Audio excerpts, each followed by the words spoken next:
സ്വന്തമായി ഭൂമിയുണ്ടായിട്ടും വീട് നിർമ്മിക്കുവാൻ അനുമതി ലഭിക്കുന്നതുമായി ബന്ധപ്പെട്ട് നിലനിൽക്കുന്ന കാലതാമസവും തടസ്സവാദങ്ങൾ ഉന്നയിക്കപ്പെടുന്നത് വഴിയും നമ്മുടെ നാട്ടിലെ സാധാരണക്കാർ നേരിടുന്ന വളരെ പ്രധാനപ്പെട്ട ഒരു വിഷയമാണ് ഉന്നയിച്ചത്. 2016 അധികാരത്തിൽ വന്ന LDF സർക്കാർ പാവപ്പെട്ടവന് അടച്ചുറപ്പുള്ള വീട് എന്ന സ്വപ്നം സാക്ഷാത്കരിക്കുന്നതിന് ആവിഷ്കരിച്ച ലൈഫ് പദ്ധതി രാജ്യത്തിനാകെ മാതൃകയായി മാറിക്കഴിഞ്ഞതാണ്. ഇതിനകം 4,27,000 പേർക്ക് വീട് വെച്ച് നൽകി. അതേസമയം സ്വന്തമായി ഭൂമിയുള്ളവർക്ക് അവർ ആഗ്രഹിച്ച പോലെ കയറിക്കിടക്കാനൊരിടം ഉണ്ടാകണമെന്നതും പ്രധാനപ്പെട്ടതാണ്. അതിന് കഴിയാത്തവണ്ണം നെൽവയൽ നികത്തുന്നതിന് തടസ്സമായി നിലനിന്ന 2008 നെൽവയൽ തണ്ണീർത്തട നിയമത്തിലെ വ്യവസ്ഥയിൽ സർക്കാർ 2018 ഭേദഗതി കൊണ്ടുവന്നു.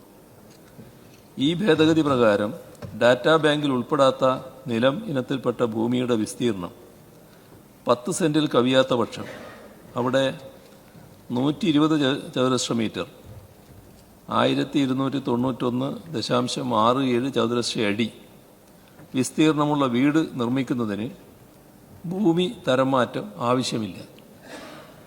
ഇത്തരം ഭൂമിയിലെ വീടുകളുടെ നിർമ്മാണത്തിന് തദ്ദേശഭരണ സ്ഥാപനത്തിൽ നിന്നും പെർമിറ്റ് ലഭിക്കുന്നതിന് ഒരു തടസ്സവാദവും ഉന്നയിക്കാൻ കഴിയില്ല.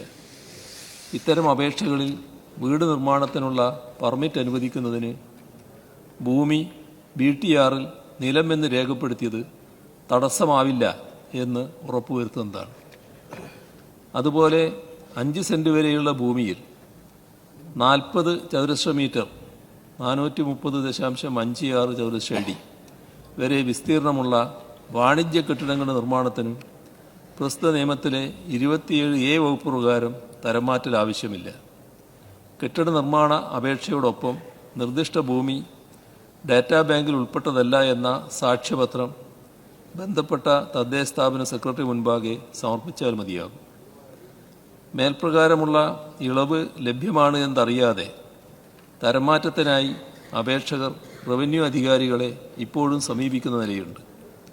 അത്തരം അപേക്ഷകൾ പരിശോധിച്ച് മേൽപ്പറഞ്ഞ ആനുകൂല്യം അവർക്ക് ലഭ്യമാണ് എന്നത് തങ്ങളെ സമീപിക്കുന്ന അപേക്ഷകനെ അറിയിക്കുകയാണ് കൃഷി, തദ്ദേശ സംഭരണം, റവന്യൂ വകുപ്പുകളുടെ ഉദ്യോഗസ്ഥർ ചെയ്യേണ്ടത്.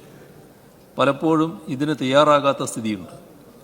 ഇക്കാരണത്താൽ 2018 നെൽവയൽ തണ്ണീർത്തട നിയമത്തിൽ ഭേദഗതി വരുത്തിയതിൻ്റെ ആനുകൂല്യം ജനങ്ങൾക്ക് അനുഭവവേദ്യമാകുന്നില്ല.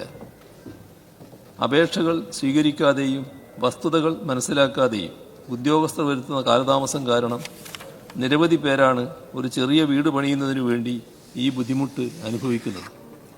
ഇത് ഉദ്യോഗസ്ഥ തലത്തിൽ വരുത്തുന്ന ഗുരുതരമായ അനാസ്ഥയായി മാത്രമേ കാണാൻ കഴിയൂ.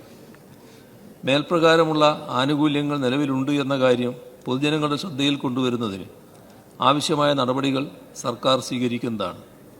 നിലവിൽ ബന്ധപ്പെട്ട വകുപ്പുകളിൽ അപേക്ഷകൾ കെട്ടിക്കിടക്കുന്നുണ്ടെങ്കിൽ അത്തരം അപേക്ഷകൾ അടിയന്തരമായി തീർപ്പ് കൽപ്പിക്കുന്നതിനാവശ്യമായ നടപടിയും സ്വീകരിക്കുന്നതാണ്.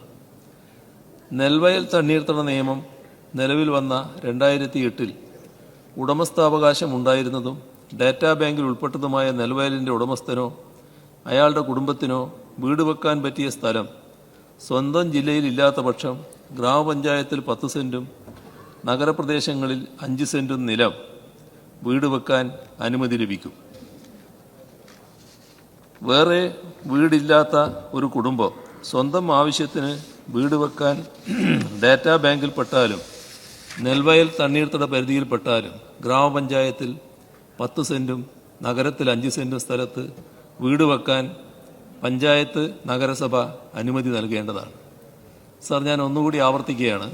ഇത് നമ്മുടെ കേരളത്തിലെ എല്ലാ തദ്ദേശ ഭരണ സ്ഥാപനങ്ങളിലെയും ഉദ്യോഗസ്ഥർ, ഇത് കൈകാര്യം ചെയ്യുന്നവർ പ്രത്യേകം ശ്രദ്ധിക്കേണ്ട കാര്യമാണ്. വേറെ വീടില്ലാത്തൊരു കുടുംബം സ്വന്തം ആവശ്യത്തിന് വീട് വെക്കാൻ ഡാറ്റാ ബാങ്കിൽപ്പെട്ടാലും നെൽവയൽ തണ്ണീർത്തട പരിധിയിൽപ്പെട്ടാലും ഗ്രാമപഞ്ചായത്തിൽ 10 സെന്റും നഗരത്തിൽ 5 സെന്റും സ്ഥലത്ത് വീട് വെക്കാൻ അനുമതി നൽകുക എന്നത് എല്ലാ ഉദ്യോഗസ്ഥരും ചെയ്യേണ്ട കാര്യമാണ്. തദ്ദേശ ഭരണ സ്ഥാപനങ്ങളിലെ ഉദ്യോഗസ്ഥർ പ്രത്യേകം ശ്രദ്ധിക്കേണ്ട കാര്യമാണ്. അത് അവരെ മടക്കാൻ പാടില്ല, ഓരോ കാരണവും പറഞ്ഞ് മടക്കലാണ് തങ്ങളുടെ ഉത്തരവാദിത്വം എന്ന് കരുതാൻ പാടില്ല. അർഹതപ്പെട്ടവർക്ക് സമയബന്ധിതമായി അനുമതി നൽകുന്നതിൽ വീഴ്ച വരുത്തുന്ന ഉദ്യോഗസ്ഥർക്കെതിരെ കർശന നടപടി സ്വീകരിക്കുകയും ചെയ്യും. സർ, വീട് നിർമ്മിക്കുന്നതിന് പല ഓഫീസുകളും കയറിയിറങ്ങുന്ന സ്ഥിതിയിൽ മാറ്റം വരുത്തി ഒരു ഏകജാലക സംവിധാനം പോലുള്ള സൗകര്യം ഉണ്ടാക്കുന്നതിന് നടപടി സ്വീകരിക്കുമോ? സർ, ഇതിന് ഏകജാലകമൊന്നും ആവശ്യമില്ല. ഈ 10 സെന്റും 5 സെന്റും എന്ന് പറയുന്നത് ഒരു പരിധിയാണ്. ആ പരിധിക്കുള്ളിൽ എനിക്ക് വേറെ വീടില്ല. ഞാനൊരു അപേക്ഷയായിട്ട് ചെന്നാൽ അത് കൊടുത്തിരിക്കണം.